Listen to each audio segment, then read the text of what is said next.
Chushamayim is important. But then he pointed out that the Gemara gives different shiurim, right? Different times. So we spoke about the ani yesterday.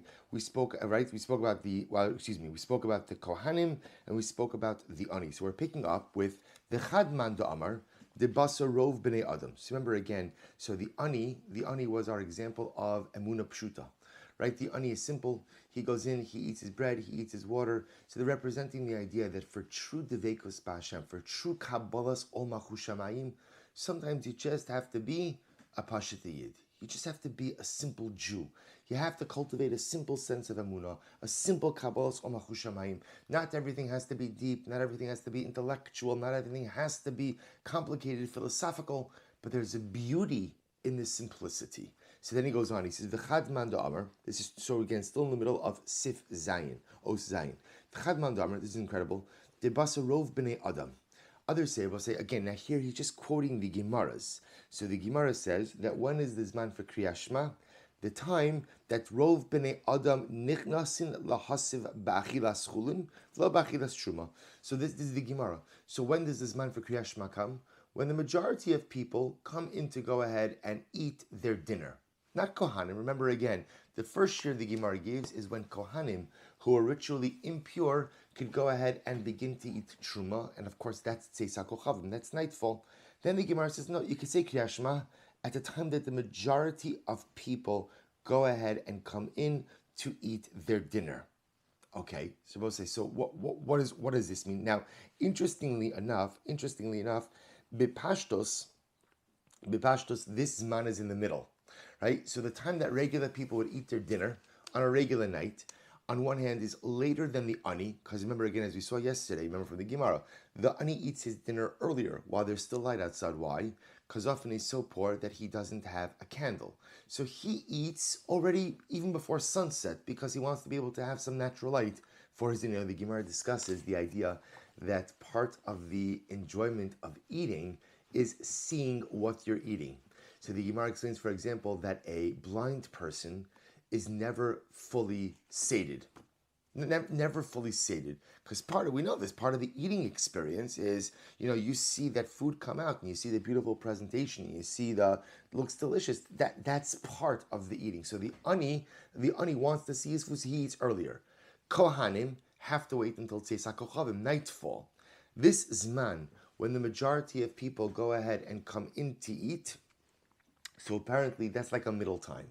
It's later than the aniyim, but it's earlier than the kohanim. So what's the pshat? What's the pshat? So the Rebbe says something so beautiful. He says, "Degam kein inam tzrichin tara." So unlike the kohanim, who require complete ritual purity before going ahead and consuming their truma, the rov b'nei adam, regular people who are eating chulin, do not need any kind of tara. Rather, what do they need? Listen to this, Rabbi say, Rak mesinus kitzas. So what do they mean? They just require a bit of mesinus. Now, mesinus means what? Like having masun bedin. They require a bit of, we'll call it deliberation, right? Or a bit of pause, or a bit of slowing down.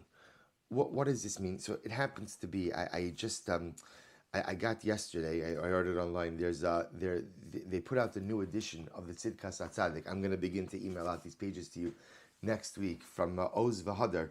They put out the new edition with some additional commentaries on the page as well.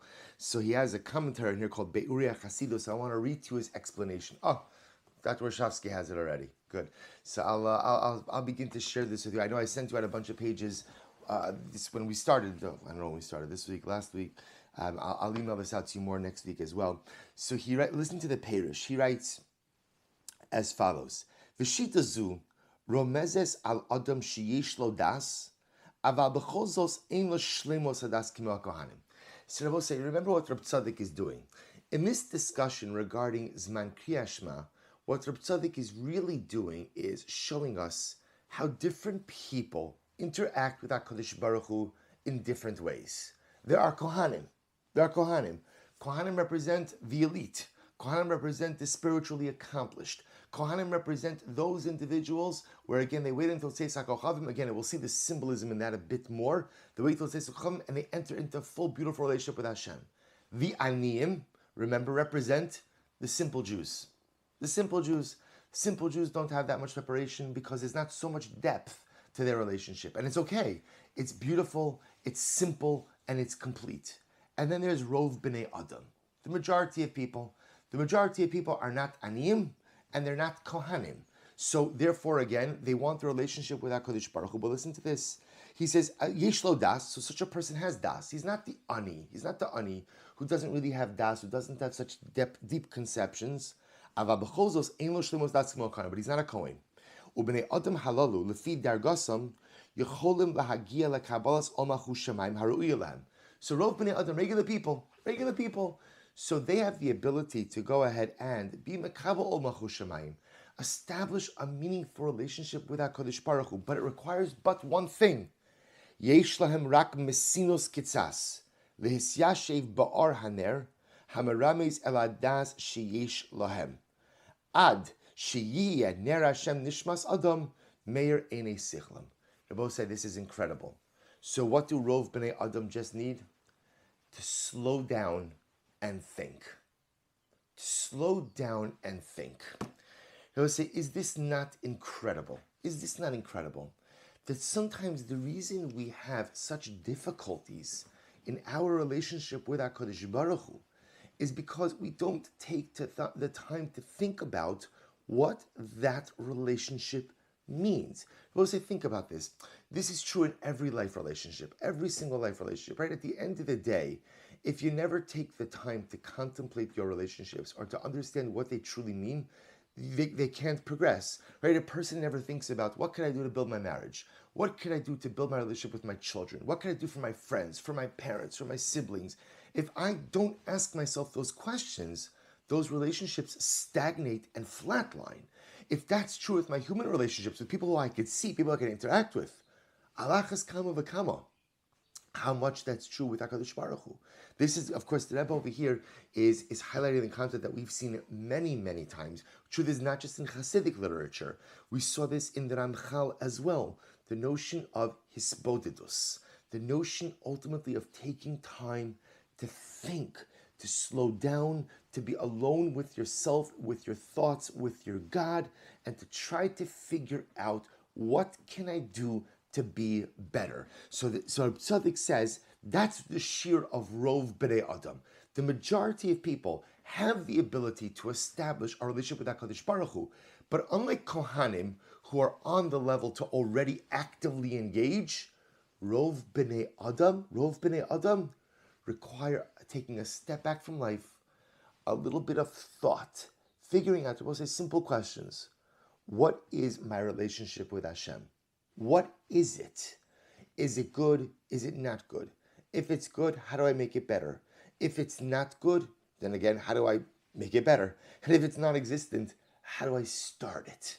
Right? This is the yesod. All it requires, and look what he writes. He says, "Rak mesinos ktsas." All you need is a little bit of patience, slowing down just a bit.